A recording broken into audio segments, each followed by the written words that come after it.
Welcome everyone, this is Autogefühl with the all-new Audi e-tron, and today we will drive this one and especially test the all-wheel drive. It is of course all electric, front wheel motor, rear wheel motor. How does that one play together?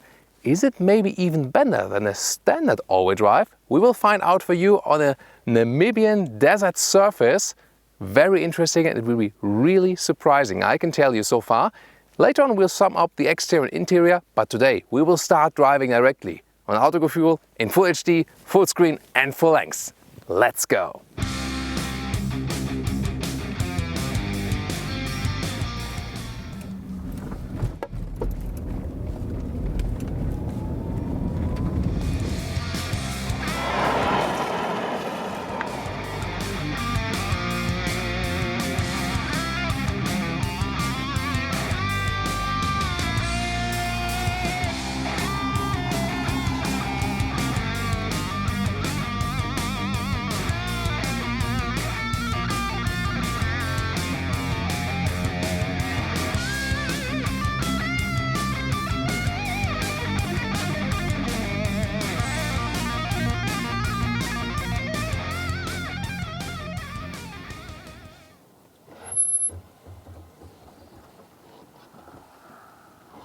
Just a quick note, why exterior prototype paint again? The driving vehicles here, they are still in the prototype level. However, the all-wheel drive will be just as it will be in a production vehicle. So we can deliver it to you here now much earlier than we could otherwise. And the exterior and interior stuff, we will present you that on the final production vehicle later.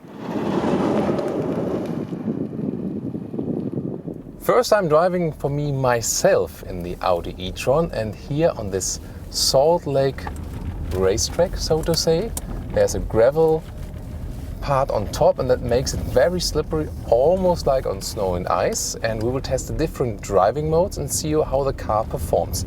So at the moment I'm in a normal driving mode. I trust the car to pick the right modes. As you might remember, the front axle electric motor and the rear axle electric motor, there's no physical connection. You don't need that in an electric vehicle, so every motor works on its own basically, but of course they basically communicate over the car and then they send the torque to the respective wheels. We also have a torque vectoring system, so for example the inner wheel, the speed is reduced to prevent understeering, and at the moment, you know, I can really push the throttle, but the car is remaining super stable like on rails, although we have this slippery surface, the normal auto mode. And here we can also show you an acceleration. Of course, we'll be a little bit faster on the normal street. And I'm also joined by Christian Graf. He is a chassis engineer at Audi, and he says I can just stay in normal driving mode here and the acceleration will be just as fine as I'm in the dynamic mode. So can I preload it somehow, like hitting the brake with my left foot and then on the... Exactly, then the power meter will start flashing, or then the launch control is active and then it goes away, but then we will go in S mode and we have the full power available. Ah, okay. And the launch control works in the S mode as well? Yes. Oh, cool. So let's try that out and see. 5.7 seconds to 100 kilometers or 62 miles an hour would be the official figure. Let's see how we score here on the gravel surface. That's fine? 50% then? Yeah, boost? And it's flashing, so... Cool. Flashing, and then let's go.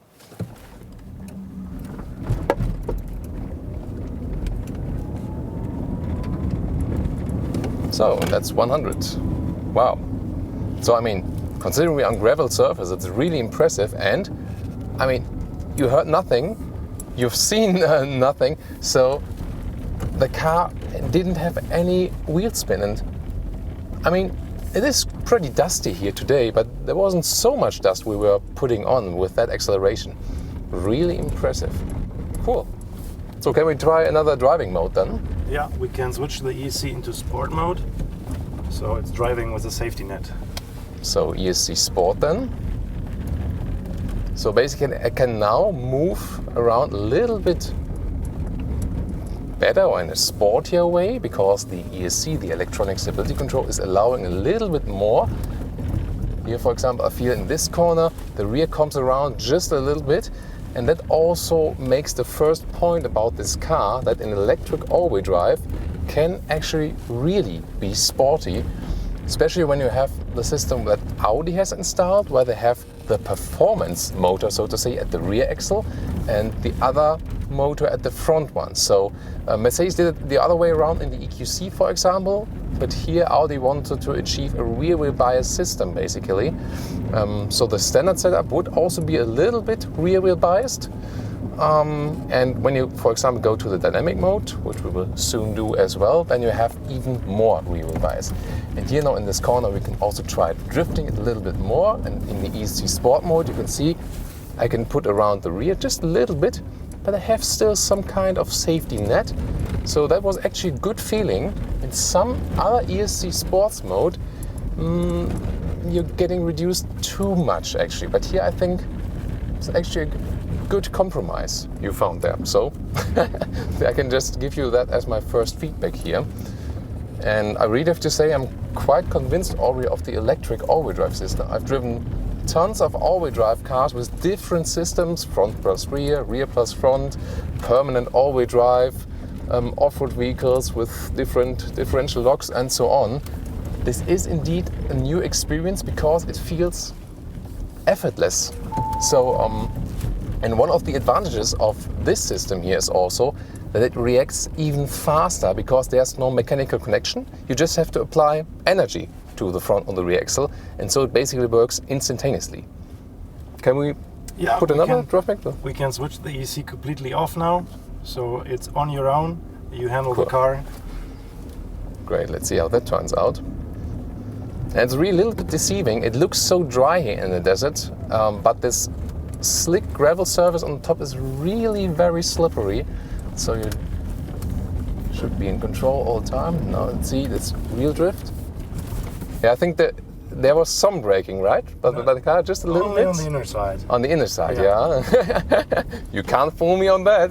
No.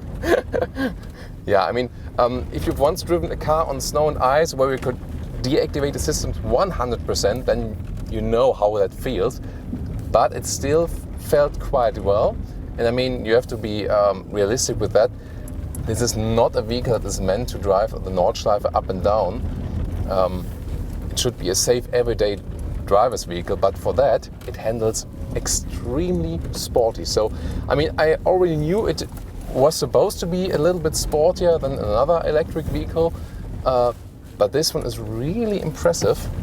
I mean, we have this 700 kilogram battery on the bottom of the vehicle, which could you see, oh, that's really heavy. But in this case here, as we bring the center of gravity down with that, this really helps the car to remain a 50-50% balance front and the rear axle, and also helps the car to be able to handle better than you would, have in a comparable SUV or crossover without the electric drive. So you can really maintain the drift, maybe not like for hours or so, because there's still some electronic helpers working, but it's a lot of fun, I can tell you. You can see here, but I'm remaining in control all of the time. So considering it's a quite big car already, usually with compact hatches, that's why they also use compact, or meanwhile also small car hatches in the Rally Championship, because they're so well to control as well. But here it's a full-size SUV basically, and I'm almost handling it like a Volkswagen Golf on the snow track. And that's, I think, for me also one of the key findings. I think you have one more driving mode for me, right? Yeah, we can make it even more rear biased by going into the dynamic mode from the all-wheel drive. So it should be easier to drift down there at the drift curve. Okay, so far we were in the auto mode, so the throttle input also works over that. Now we're in the S mode. I see also when I hit the throttle now, the reaction is more intense. That's, by the way, about the dust of another vehicle in front of me. Let's see now also when I'm on the outside of the turn here with the drift turn, a little bit more throttle. Yeah, I got that little bit more rear wheel bias, even a little bit easier to drift then, also when we're just here in the small corner. Oh. Again, I'm really surprised by how well this car is handling, although it is heavy, long and big. That's really impressive. And of course, you might ask yourself, how can I profit from that when I just drive this car on the road? I mean, it will still drive sportier in everyday driving life, even if you just use it on the road. So that's actually something you can profit from just having fun. And of course, if you have all the electronic helper systems on, you profit from that because you have a little bit more safety, of course, as well. Because the car sits very well on the road. You know, also a little bit more speed than in a drift here, for example, high-speed drift, so to say, with 70 kilometers an hour, it's no problem. Really nice. Want to add something? Lap. Oh no, already? Already, yeah. But I think that's also a good sign for that. Of course, we cannot talk about consumption here. That's not the point of this exercise. Cool. Very nice. You have to see, by the way, also how I'm working on the steering wheel. I'm actually not working too much. I mean, it's a slippery track. That's totally normal. I'm just sweating because we have the SC not turned on fully because it would be maybe too loud on camera. But other than that, it's actually quite silent in the vehicle. The only sounds we hear are maybe like from stuff like smartphones flying around and from camera mounts and something, and then from the gravel on the surface. But other than that, it's a super silent ride. So the sound insulation is again also superb, what they've done here, that we already realized in the test drive. Have you seen that, by the way? So I initiated the drift, then I could stop, you know, get the car a little bit straight again, but then again go into the drift at the outgoing of the corner. So I rarely had such experiences where we were so well in control of the car. And again, at that given size, probably the most agile car of this size I've driven so far.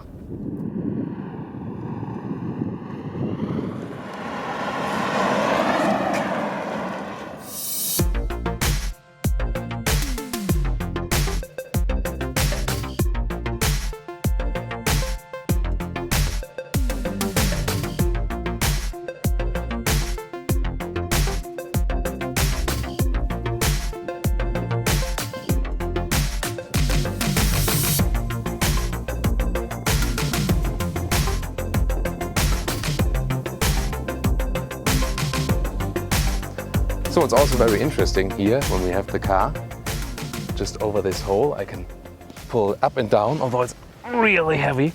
You can see. And what's even more interesting, so even when the car is like bent all over the place, I can open and close the door very easily. Also when it's down again, see like here for the rear door. So that tells you also something about the torsional stiffness of the chassis. So talking about the air suspension and small off-road exercise then here. Well, the air suspension, when you're going faster, it goes down 2.6 centimeters from the normal level. Then if we go to the off-road mode, it goes up. So in the off-road mode, it goes up 3.5 centimeters at first. And then we can even go in this off-road race mode. And then we can have another 1.5 centimeters. So the total difference then from down to up is then 7.6 centimeters. So now our air suspension is raised to the max. Just get very straight on that small course there. So where we have the axles going left and right. And the interesting thing is you do not have to build a pure off-road vehicle to have a pure off-road vehicle, so to say, because when I'm going very slowly here, I can really finely tune the throttle, unlike I could do, you know, with a vehicle with off-road gear reduction, for example. And when, for example, one wheel's in the air, like now, I also have basically an electronic differential lock, which prevents the wheel from spinning all over the place in the air. And again, this is not primarily built as an off-road vehicle, but since you have the electric all-wheel drive, you have more possibilities, and just over software you can implement a lot of the off-road features a true off-road car would have.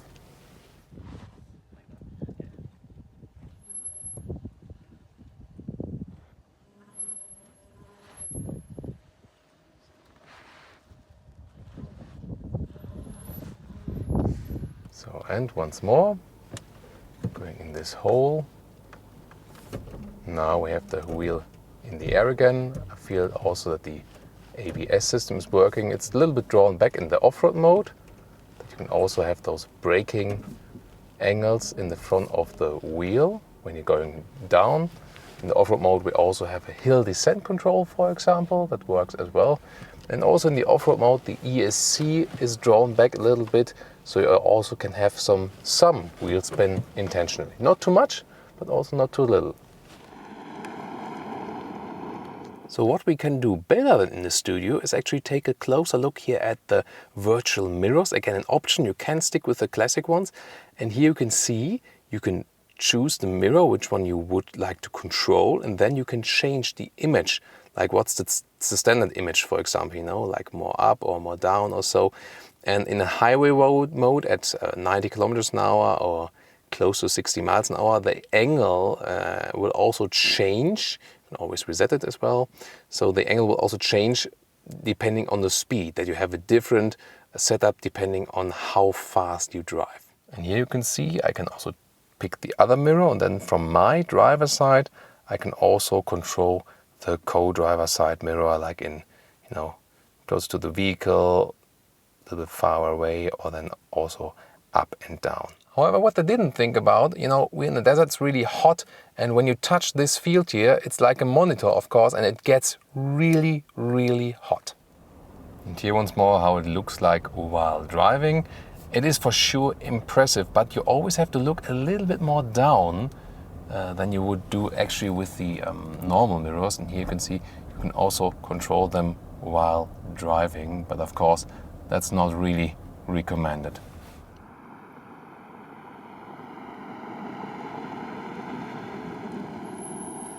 Really impressive is also the rear view camera, crystal clear display. It does not flicker in real life, by the way, but really it was impossible to set the camera properly up for that. Also with the 3D view, you can see here, scroll around while driving backwards and also zoom in and out on the wheels, for example, that you don't damage anything.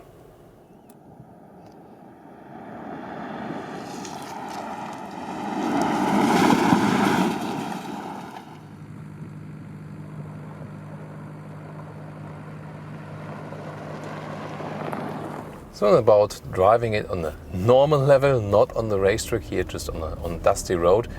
I want to show you something more about the recuperation. You can set it in the infotainment system on an automatic mode actually, that for example, also when the traffic sign recognition sees, oh, there's, you know, lower speed limit coming, then the recuperations can be set to automatic.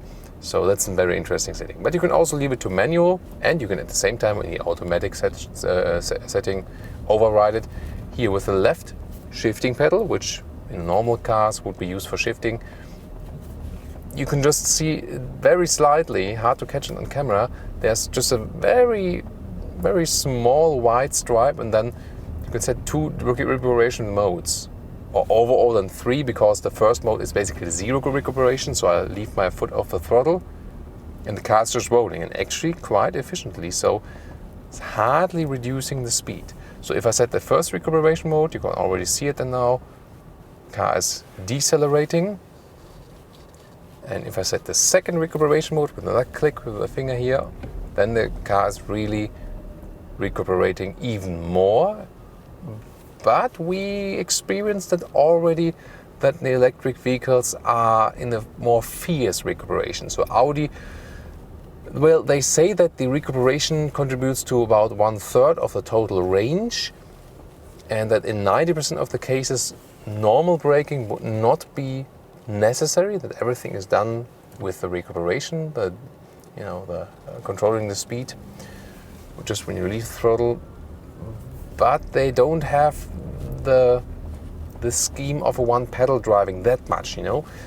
Yes, when you are in the second recuperation mode, you can in a lot of situations do it with one pedal, yes, but they don't follow this philosophy, like I would say, all the way, you know. For example, Tesla really says one pedal driving, that's it, you know. You can also change the recuperation there a bit, but here they also have the philosophy that letting the car roll can also make sense at some time. However, when they use the recuperation, it is also very effective, so you gain back a lot of energy by that. You know, the road is getting dusty. It's also spectacular to see. And here again, when I lift my foot off the throttle, here in the second recuperation mode, you can see how the speed goes down. And I think, you know, when you have driven an electric vehicle or seen other reviews, you agree that there are indeed more, you know, like stronger recuperations possible and available.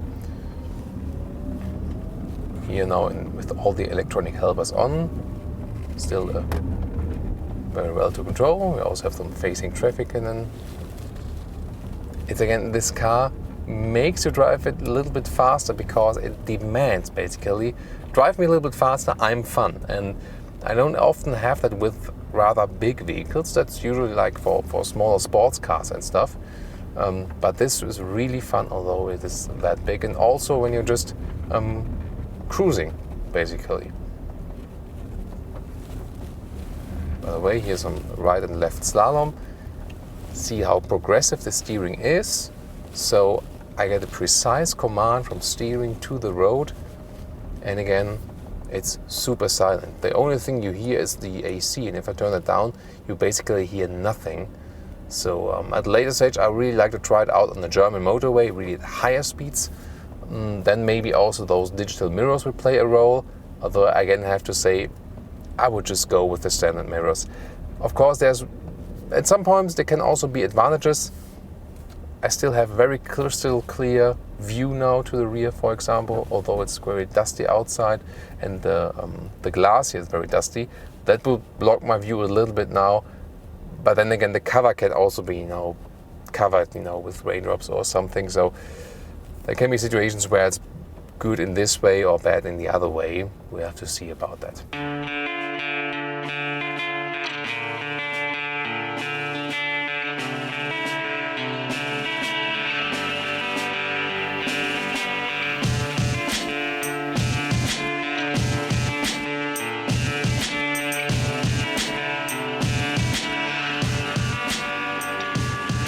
And now we'll do a night driving episode, and I will start with the interior right here that you can actually see me. But what I want to show you as well before driving are the different ambient lights. This Caribbean, this so-called vision, so they have different themes, impulse, solar, contour, it's just bright white, and my favorite is maritime. Wow. I've set it to the full brightness, you know, you can also make it just slightly, but this is then full brightness. Looks cool on camera, for sure.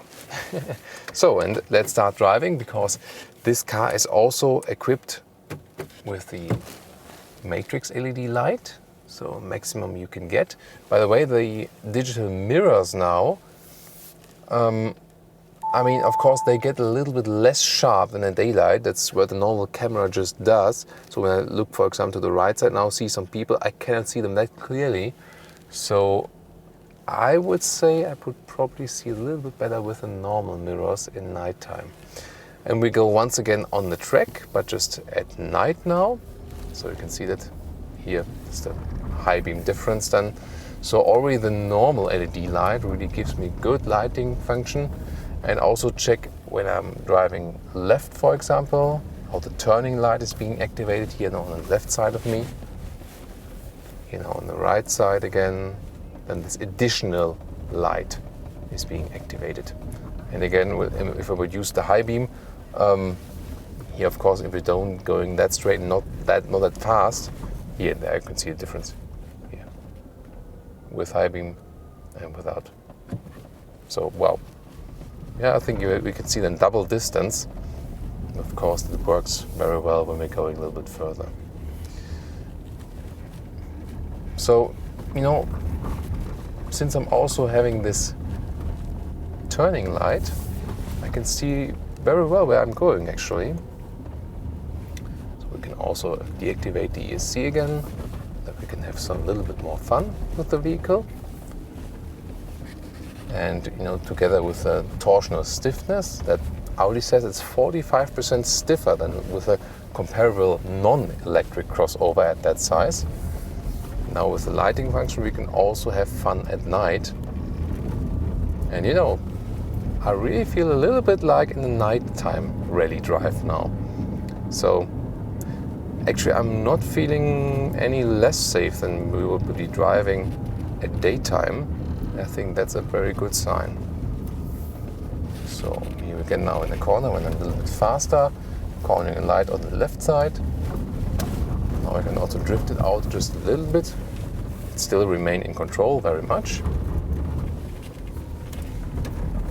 The only problem with the automatic high beam here is usually it works with the system that it recognizes when you are, for example, you know, on the motorway, you have lights, and then you get to an area which is, you know, less populated, and it switches around. But here the system does not have any reference point where it would say, okay, this is where I would, you know, pull back the high beam, and this is where I would activate it again. Because we're just in the middle of the desert, basically. Now we can also brake in and let the car slide just a little bit. You can also see how the digital instruments work, and we've also seen that earlier with the acceleration they're a little bit faster now than some of the other digital instruments we've seen. So sometimes those digital instruments lag a little bit behind, but here they're actually quite accurate at what they display and also quite fast. They do not lag behind that much. I'm first feeling the speed and then I see that the digital speedometer is being activated or something. So now we're also facing some dust. And this is, by the way, when I look to the digital mirrors now, indeed a problem. So the combination of braking light with the dust, and well, can't see anything there then. So once more now, it's very much washed out corner now. This is a real challenge now with the lights and the dust itself. But I can still manage to see them. But it's good to test that out. I think the lighting performance here is very nice. If you're, by the way, interested also in how this matrix light can actually spare some of the LEDs and then, you know, for example, do not blind the car in front of you. In the Audi A6 driving review with the sedan, we had that situation and tested it at night also with cars driving in front of us. That was also very interesting to see. So what do you think?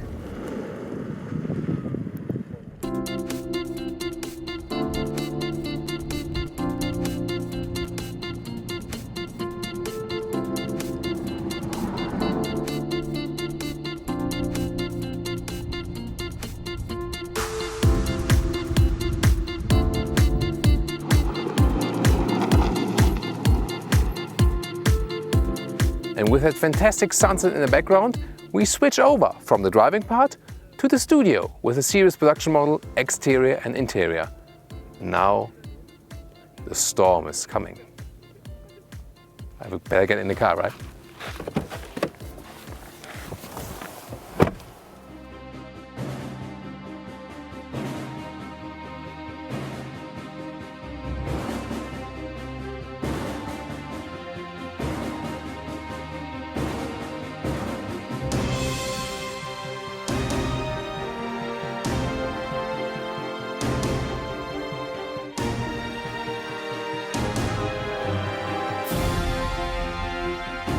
The Audi e-tron will be built in Brussels, basically in a now separate plant for this vehicle, and it's also a sign of that they really are serious with building it also in higher numbers, so it's not just a concept vehicle.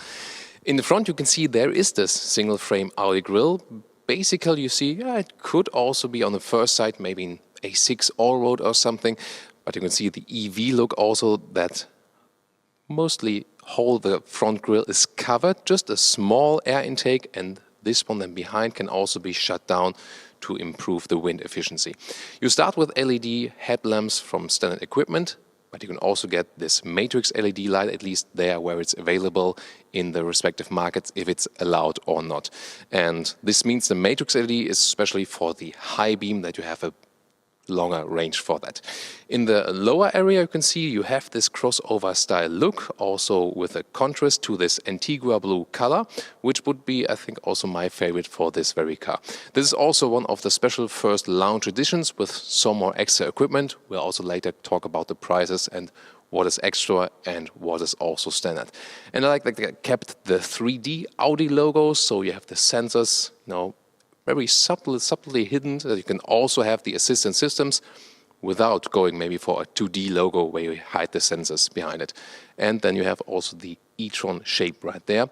So the overall concept is crossover-ish, and you also have those electric elements, but they're not going away where you can say, oh, this is so much an electric vehicle and it is not standard, so it's rather an evolutionary step towards the electric age. 4 meters 90 or 16 foot 1 is the total length of the Audi e-tron, and they are almost playing all in the same league now, price-wise, range-wise, and also size-wise. If you think about the Tesla Model X, a Mercedes EQC, or also the Jaguar I-Pace, some are a little bit shorter, some a little bit longer, but they are approximately targeting basically the same segment.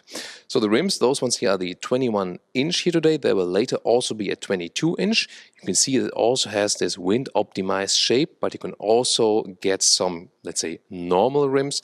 It really depends on if you really want this more forward-looking EV look or if you want the rather subtle classic look. The same also accounts here for the wheel arches. You will start with the normal black plastic fenders, which then has, more the SUV look.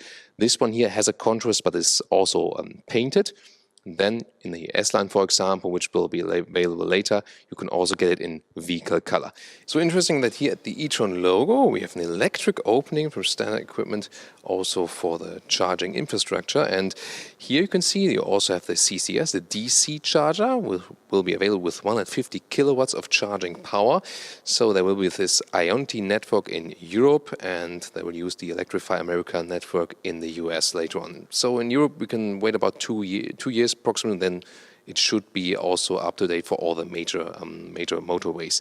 And the top one is the AC charger, and it starts with the 11 kilowatt charger, and option you get a 22 kilowatt, and also a special feature on the other side. Because this is now not a magic mirror flip trick in the camera, we're at the other side of the vehicle and we have another charging possibility. And I mean, for all of you who maybe already have an electric vehicle and at some point you experience that you're somewhere at a charging station and maybe the cable is not long enough, or you have to, reach it all over the vehicle. So this comes quite handy, although this one here has only the AC charging box, so the DC is just on the other side. It's also the standard side. This one here, the second one, you can get as an option. Another interesting feature, this virtual mirror right here. So it's good actually that you have also less wind resistance with that and also less wind noise when you're sitting on the interior. Then you get an image on the inside of the vehicle, and there's a lot of discussion about that. We'll also soon show you again how it looks like when you sit on the inside. Other than that, you've maybe seen again that this car really has some ground clearance. You can get up to about 17 centimeters of ground clearance. The air suspension is also standard equipment, and this can then vary about 7.6 centimeters in height. So when you drive a little bit faster on the motorway, for example, the car goes a little bit down also to improve the stability of the car. And if you're driving maybe slower, maybe have some soft off-road situations, you can also put a little bit higher than to protect the car and maybe not damage the new underfloor cover, because this is also part of the concept to reduce the wind resistance, as the whole lower part of the car, so below the batteries, which are also placed in the central part of the vehicle, is all covered that the wind can just flow through. So in the rear, the e-tron is characterized by this light strip that goes all the way over the vehicle. It has basically, let's say, a standard estate style here in the very rear, so you don't have to get used to a super special look. And also again with a gray contrast in the lower part. By the way, this one here is a matte material. It feels quite well, as actually, just when you touch it. But I think when you own this vehicle, you rather tell people, please don't touch it. So, and talking about the rear here, this one will also be an electric vehicle where you can also put a trailer on. So the towing capacity is about 1.8 tons, 1,800 kilograms, or about 4,000 pounds. That's exactly the same as we recently had with the Mercedes EQC. Just the Tesla Model X can tow a little bit more. This is about 2,200. But overall, for most trailers, it will actually work. And remember, at the moment, there are just very few EVs on the market that can actually can carry a trailer on the rear. So because for most of those, maybe the range is not enough, or maybe the structural rigidity is not enough. But here you can actually do it, and maybe you want to go then on a trip with your boat together with the e-tron. By the way, with those matrix lights, you can also get this cascading indicator lights, and the trunk you can open right there, but also with a foot opening mechanism. Here we go. And you have 600 liters in the back, 60 liters in the front trunk. Soon take a look at that. So here we go. You can also flip the seats right here, right and left. You have a small step right there towards the floor cover. Everything also very well built, so built quality-wise. You can see you almost have an even area then. If you put up the head restraints, it gets a little bit flatter as well. And then the lower part can be put up. You can fit a replacement tire if you wish. And then there's also an additional box you can put out. So maybe you lose a little bit of height if you compare it, for example, to an A6 Avant, which we've recently shown you. But still, if you look at the width, for example, and also at the length, this is where you don't have any compromise. And the child safety test, let's see how much torque. That's really a lot of torque, so maybe the engineers will take a look at that once more. Well, now we open the front hood, and I mean, there is a frunk in the front. We'll soon take a look at. There's of course no combustion engine, but since we need a spot or a clip in our video where we talk about engines and power, I think this is still, visually a suitable area for that. So the battery capacity is 95 kilowatt hours, and you get an official range of about 400 kilometers. And this is already a realistic figure since they consider the new driving cycle. And so you definitely have more than 250 miles approximately of the range that is basically insured. And this is more than the Mercedes AQC, for example, has, and a little bit less than the Tesla Model X. So overall, a quite good figure. And talking about horsepower, you start with about 360 horsepower or an acceleration of 6.6 seconds to 100 kilometers or 62 miles an hour. And if you use the boost function in the sport mode, you can even boost it up to 407 horsepower and then 5.7 seconds to 100 kilometers or 62 miles an hour. And overall then a maximum torque of 664 Newton meters of torque. So that's a lot of figures definitely. And also how you get that on the ground. Well, with an all-wheel drive, there's no physical connection between front and rear axle. But you start with a rear wheel biased all-wheel drive, so more power will be on the rear wheels. And then also on demand, more power on the front wheels. And it's really interesting because this one would be rather the classic quattro setup, where you have, like a permanent all-wheel drive, where also the rear wheel bias focused. The new quattro ultra all-wheel drives are more front wheel biased and give also something to the rear. But here in the electric vehicle, they have rather this rear wheel bias that give you a rather sporty experience. And of course, the acceleration figures are also sports car alike. So this is an early production state. This will be somehow structured also on the top part. And then you also have this cover for pedestrian safety that you don't overload the front trunk.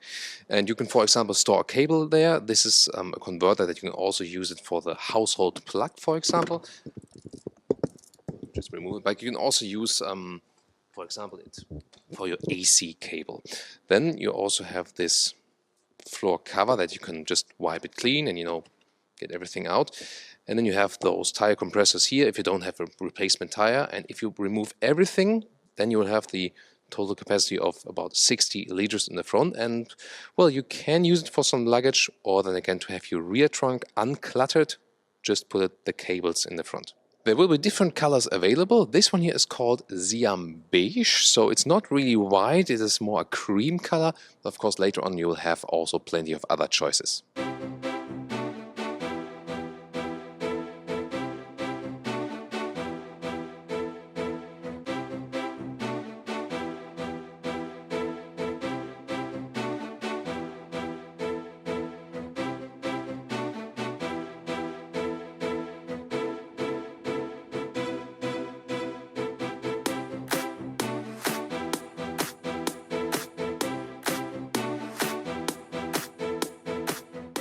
This is the car key, standard Audi when we know it. Keyless entry with putting your hand on the outside to close or on the inside and to open. Here we also have a soft close, automatic soft close. That's an option. Then on the inside we see a very good build quality soft part on the top. Then, for example, Alcantara insert here with LED ambient light, also in different colors available, galvanized buttons for the windows with a nice clicking sound. And of course those highlights, those are the optional virtual mirrors, and I'm not sure if I can get it right here now. This like this, you can see me, and this 7-inch screen will then give you the image then from the rear. At the moment we have the door opened, but there will be also different modes. You can also adjust it a little bit to your view, and if you're, for example, driving more than 90 kilometers an hour on the motorway, then it will also have a different angle for higher speeds. So it's basically adaptive. Interesting idea, and we'll see it when we have the full driving review how that one plays out. But again, if you want the classic choice, you can still get it. The steering wheel has big openings right there, looks very classic like in the A8 for example. There will later on also be an S-line, then for example the sportier Alcantara steering wheel. All digital setup, we will soon show you more about that. Let's first talk about the seats. There will be 3 different seat forms. There will be a base seat that will also start with a fabric surface. Then there will be a sport seat, which is more bigger side bolsters, because that is here the sport seats we can see. It's a little bit stronger here, also in the lower area. In the S-Line it will also be available with Alcantara on the inside, and then there will also be a so-called multi-contour seat. This is then the premium luxury seat with a little bit more room than this one here has, and that one then will be always combined with animal skin. And now let's get inside. Well, you have actually quite a comfortable entry, as you have this crossover style. You can have the electric seats right there. So I'm 1.86 m or 6'1", and when I put the seat in the lowest position, we don't have a panoramic roof, will be available optionally. So it leaves still plenty of headroom, so also for tall people, no problem. I mean, it's also a large car. The seating position is very comfortable. It will also be a good long-term run vehicle when you then also have a supercharging network, dampened storage area, then electric control for the steering wheel. I'm not quite sure if that one will be standard equipment, but of course it will be available. It sometimes also depends on the markets. Well, I mean, it is not exactly as in a big Audi SUV, but you also sit a little bit higher than, for example, in an A6. So again, it's something in between as for the feeling. But if you are an existing Audi customer, you don't have to get used to something. You immediately see what is where. And so it's not that it would be a super standalone vehicle. And I think this is probably also the more wise decision to do. Or what do you think? So this is the interior overview, very clean and open. This one here is this aluminum style here, ambient lighting, very interesting also how it looks like at night. Then you have a 10.1-inch screen on top, 8.6 in the lower part. This is all standard, not optional, and digital instruments also on the left part where you can, for example, change the view as well. So a lot of options to go for. Soon more details to the screens right there. Again, a very clean cockpit and a standard Audi cockpit if you compare it A6, A7, A8 for example.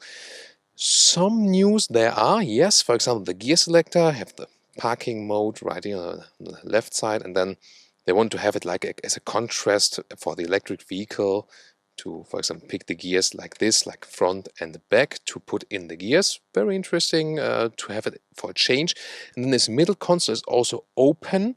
So you have basically like those grab handles. They want to have a floating design. I think that's maybe a little bit too much over the top, but they want to be a little bit different. I would more prefer standard cup holders right there. There are some here in the lower part, but then you have to, reach in there a little bit more and fold them up, for example. It is possible, yes, but I think a more conservative layout would have been a little bit better here. And then this armrest with some more room on the inside, and you have 2 USB ports and also separate button for the camera. You can take a look around in the studio. So the point of view is crucial here. For example, if you take a look at those virtual cockpit instruments, you can change the view, have a GPS map, for example, in the middle of the screen, here in the Frisco area. Very interesting. And then if you take a look at the left side, then you have this left monitor for this virtual mirror thing. Again, I would probably stay with the classic monitor. I'm not quite sure how it will work out in everyday driving life. You can see you can also adjust it a little bit, maybe to the right and the left, how you want to have it. So there is this possibility. You can see here you can put it lower or higher. But I'm not quite sure if it makes things really better. Then again, there's two screens set up right there, and on the right side, the second. And to adjust it, you've also seen on the left part, I can actually also pick which one I'm adjusting. So I can adjust also this one here, then from my driver's side. Pretty interesting for sure, but again, I think a road driving test will give more clarification. Then those pedals, of course, we have no gears, but when we switch those, like with minus and on the other side with plus, it controls the recuperation. So you start with 0, that's basically no recuperation, you just roll, which can make sense.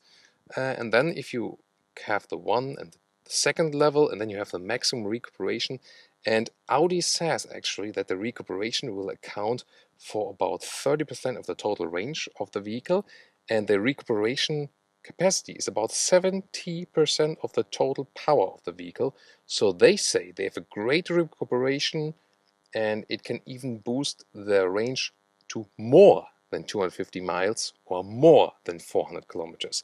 They say they could beat Tesla.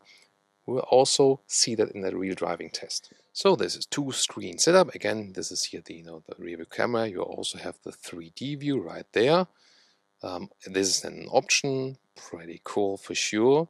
Then you can, for example, check if you damage the rims. The general menu, you see you have either this haptical feedback. This is possible that you really have to press it and get this clicking feedback. But I've shown you that earlier. For example, you can easily change the language to English. That's quite good, for example. And you see the whole menu structure is pretty much self-explaining. Not all of that, of course, because when you want this other feedback, to go away, for example, head-up display can also be set as a separate head-up display, pretty cool. Then there's MMI, and I tend to deactivate the touchscreen feedback because I don't want it. So this way, I don't have to press it very hard. I can just click it like on a smartphone, and that works way faster for sure. The GPS is also pretty impressive, as it has a fast calculation and a great resolution. Sometimes it also depends on the internet connection. So probably it's not the best one here at the moment in the studio, but usually when it has it outside, it works pretty well with the existing cars. It might again be an internet connection issue. You can connect your phone via Bluetooth, but also if you put in the cable, then you have the smartphone mirroring function here for the phone apps with Apple CarPlay or Android Auto. In the lower part, you always stick with the temperature. You can do it like this, swipe or then click. Again, it works way faster if you have deactivated this haptical feedback, also with the seat heating, for example. And then sometimes you also have an interaction between those two screens if you, for example, type in a new address, like search, and then here in the low part you can either pick, then you want to go to Los Angeles, like LO, for example, or you can also write, then continue this. I'm writing an S. Yes. And then you can go for picking the next look. Oh, maybe go to right there to the Canary Islands. Interesting. So, but a lot of possibilities also with voice input for the GPS or also for the temperature. Set temperature to 23 degrees. I'll increase the temperature to 23 degrees. So that can help you again for making this whole complex thing again a little bit easier with the voice input. And now let's get inside. Also very easy entry, and I have the seat as I would be driving and have plenty of legroom left, so that's really good. So good using of the room here for the rear passengers on the outside. Also headroom, plenty of room. You have a very spacious feeling also for the rear passengers. Very, very comfortable.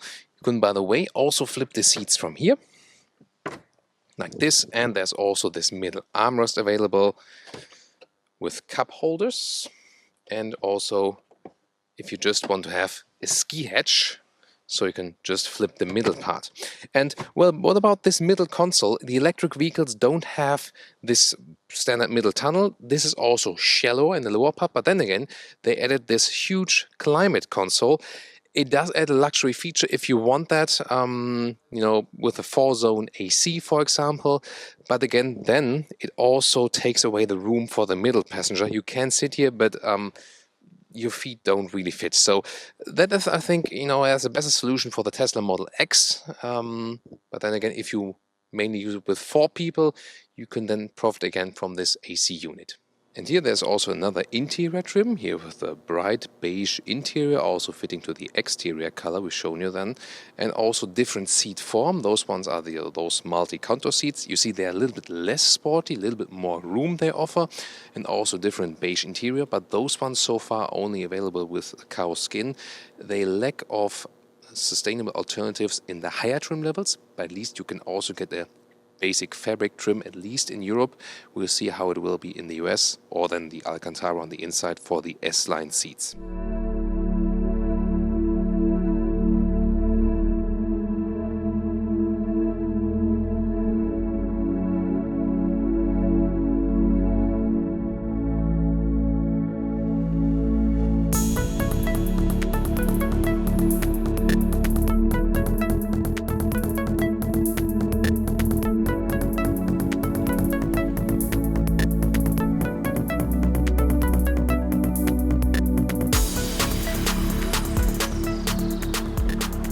Now our conclusion for the day with driving the all-new Audi e-tron. First with exterior and interior. Well, on the exterior it's rather conservative layout for an electric vehicle, but that might not be a bad decision because people were demanding normal designs also for electric vehicles in the style of an A6 Allroad, so to say, for example. Interior, there's a great build quality as we know from Audi. The infotainment system is also quite intuitive and is actually quite well to get along in the car. I'm not a fan of the middle console, but hey, can't be everything and perfect. And of course, the lack of sustainability with the seating choices, especially in the higher trim levels. You have to stick with the base trim levels then to be a little bit more sustainable, or go for the S-Line. But then, about driving, that was the thing we came here today for, and I'm really impressed with that. Yes, the electric all-wheel drive is actually better than a typical all-wheel drive because it reacts more instantaneously. You can finally control it that well, so it is sportier, but at the same time more controllable. So really impressive. It actually adds to safety and sportiness, if you like, especially if you can change throughout the ESC systems. What do you think, especially about the driving part here today? Let's discuss this vehicle in the comments, and the next time we will also see us at the road driving review.